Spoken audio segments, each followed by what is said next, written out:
Hi. So as a simple follow-up for the bee lesson and bee book that Miss Erin shared with you all, I wanted to teach you all how to make a really simple ferment using honey. And honey in its natural state is antimicrobial and will not ferment. But if you add enough moisture, either through ingredients or through water or juice, honey will actually ferment. And honey was most likely one of the earliest alcoholic beverages, fermented honey that is. So part of what I remember from the story that Miss Erin read is that the bees fan the honey in order to allow some of the water to evaporate. And most beekeepers cap their honey, which kind of means harvest it, when the honey is around 11 to 14% water content. And at that water content, the honey will not ferment and can actually be used as a dressing or a bandage for wounds. And people in the United States and other countries actually do use honey for wound treatment. But in this case, we're going to make something tasty. And it's a pretty simple recipe. We are going to use citrus, but you can use any fruit that you'd like, or you can even use garlic. Many home medicine makers or natural medicine makers report that using raw garlic and raw honey, and the same method that I'm going to teach you with the oranges and honey today, the raw garlic and raw honey creates a natural medicine that many believe treats the flu and helps keep people healthy. So that might be something to consider, considering what's going on right now. But we're going to do something fun, non-medicinal, non-alcoholic, and it should end up turning out to be something like an orange marmalade. Or if you choose not to, work with the final step of adding chia seeds to thicken it, it will just be a tasty syrup that you can either enjoy on something. You can use it in a marinade. You can make a drink with it if you add water or carbonated water. You can put it on ice cream, you can put it on fruit. There's so many choices if you don't want to make marmalade. So we're going to get started, and I'm going to adjust the camera so you can see my hands and see my work. So let's get that going. Okay. So we're going to use these little tangerines. I know many of you all eat these as snacks already. You can use regular oranges, you can use lemons, you can use any kind of oranges, but what I'm going to do is I'm going to peel these. And normally we would say put the peel in the compost, but today I'm going to say let's use it. So we're going to peel the oranges.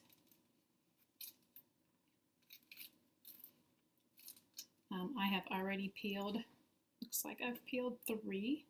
I've actually peeled 4. I ate one for my snack. So these oranges you can save for a snack. So I'm going to put these in a bowl. And I actually made this bowl probably in the 1990s when I was in ceramics class. And still holding up. So I cut the orange peel. If you don't have permission to use a knife, ask a parent to help you or guide you to a knife that is available for you to use. I'm going to cut these into really small pieces because I'm not going to cut or blend this at all after we put it in the jar. So these are the size pieces that will end up on your toast. If you like small pieces, that's great. If you like larger pieces, that's great. Just choose what you like. Doesn't have to be what I chose. And I already have some orange peel with the pith in the jar. And I'm going to put this other orange peel in the jar. I'm seeing that it's a little bit more full than I want, so I'm going to take a little bit out. I want it to be about 3/4 full to work out with my proportions that I'll give you in a little bit. It's about 3/4 full. You want to know the volume of your jar in order not to waste honey. So for me, I was lucky to have 2 jars, same size, and I can measure the volume of the honey that I'm adding by not actually adding sticky honey, by actually adding water. So I've measured out a cup of water very carefully, and I'm going to pour the water into this jar, and I can tell that it's more than halfway full. So I want to make sure that whatever amount of honey that I'm adding is going to be at least halfway up the jar if I have 3/4 of a jar of food solids. So I will make sure this is on print so you all can see this or read this very clearly if it's not making sense right now. So I don't need 3/4 of a jar or 3/4 of a jar of honey. But to simplify this, I'm just going to use that amount. So I have actually measured the same amount of honey, 1 cup, in a different measuring container, 1 cup of honey. Because this orange pith doesn't have a lot of moisture, I have to add moisture. So like I said earlier, that the beekeepers usually cap their honey at 11 to 14% water, but we need more moisture than that in the honey in order to get the fermentation to start. So honey needs to be over 17.1% water content in order to start fermentation. And an easy way to know that this will happen is to add 1 tablespoon of liquid per cup of honey. You can use water, you can use juice. I actually juiced some of that tangerine. So I have juice, and I'm going to add 1 tablespoon of juice to the honey. And stir that up. And this mixture, this 1 cup of honey and 1 tablespoon of tangerine juice, is actually enough to get honey fermentation started. But we don't just want the honey to ferment, we want to also to preserve these orange rinds so we can make marmalade, a fermented marmalade. So I'm going to pour this honey that's been mixed with water so it can ferment over the orange rind. I may have to help it out a little bit because all those little pieces are creating barriers that don't allow the honey to go all the way down to the bottom. I'm going to pause, use my clean spoon, mix it up. I forgot to tell you, wash your hands before you get started. I did, but I forgot to remind you. So I'm going to mix all of this up.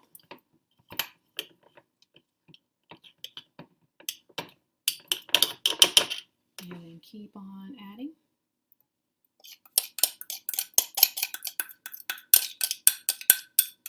So I want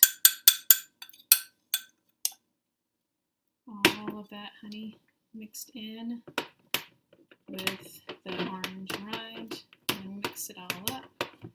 It's okay if some of it floats to the top because you're going to be flipping or shaking it every day. I'm going to get something to wipe off the top. clean, damp cloth.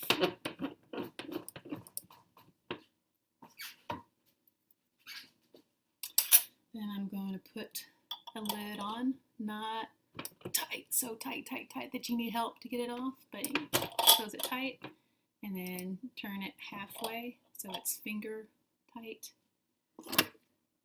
And then I'm going to place it in a bowl because ferments get active and you may start to see bubbles come up in the next few days. This should start to thin out to maple syrup consistency, and it may even start to expand and drip over the sides, so that's important to keep it in this bowl. So you're going to kind of babysit this for the next few weeks until all of the orange stays completely submerged and none of it floats up to the top. You will see that the orange pith starts to become translucent. Right now it's very orangish white and opaque, but you'll see that it becomes translucent, or at least the pith will a little bit. The orange exterior peel will stay the same color. It may darken a little bit, but not a lot.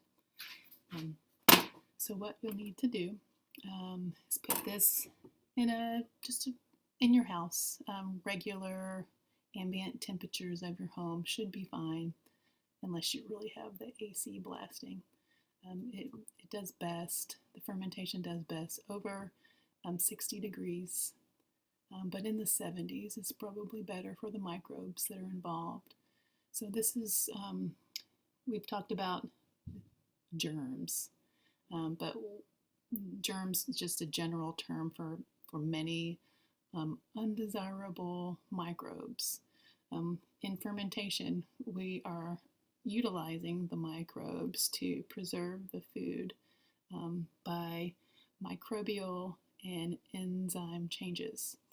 So what we want to happen is that the yeast that are inherent to the skins of the tangerine and also in raw honey to work on the natural sugars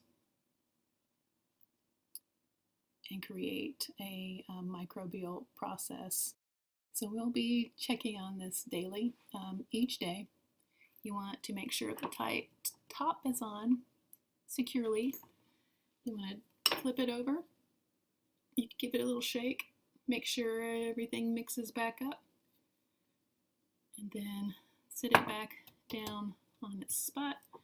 Loosen a little bit, so any sort of off-gassing that the microbes have won't cause your jar to get too full of carbon dioxide.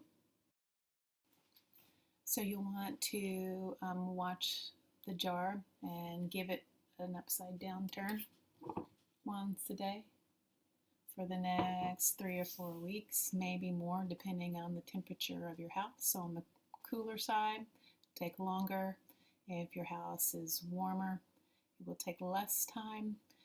Although you do not want your honey to get above 85 degrees because at 85 degrees, the good microbes that safely ferment your honey start to die off. And at 110 degrees, you've probably killed your yeast and this just simply won't ferment. So if that happens, worst case scenario is that you won't have fermented honey, you'll have orange infused honey, which means orange flavored honey. So you won't have the good microbes in there and it won't be fermented, but it will likely be preserved and you can still use it. My only warning would be if you start to see any fuzzy growth up the top that's not pith, it would probably be caused by mold, and if your honey molds, you do not want to ingest it. So keep an eye out for anything that looks like little fuzzy fluff animals growing at the surface. And other than that, this is fairly safe. There's not enough water in this mixture to create an alcoholic beverage. Although if your parents want to learn how to make an alcoholic beverage, which is called mead, made out of honey, I can teach them how to do that. But that's another lesson for another day. So enjoy your snacks. If you find that you don't want to eat 4 little oranges in one day, you can save the rinds or save the peels in your jar, in your fridge, until you have 3/4, or really you don't even have to make that much. You could try this out with 1 orange peel and just enough honey to cover it. It doesn't have to be the exact same proportions or exact same measurements that I have used. So if you have any questions, if you or your family have any questions, please feel free to get in touch with me, and I can give you more technical information. I did leave a lot of that out because I didn't want you to feel overwhelmed. So hope you enjoy this exercise. I would love to hear about how your orange marmalade turns out. And because this isn't finished, we're not going to do the final step together in this video, but I will add it to the written materials to let you know how much chia seed to add to bulk it up and turn this fermented honey into something spreadable. So I hope you're having fun at home. I hope you are trying to stay balanced and get outside and balance that with your schoolwork. Give your family a hug from me, and let their hug be a hug from me to you. And I hope to see you all soon. Enjoy!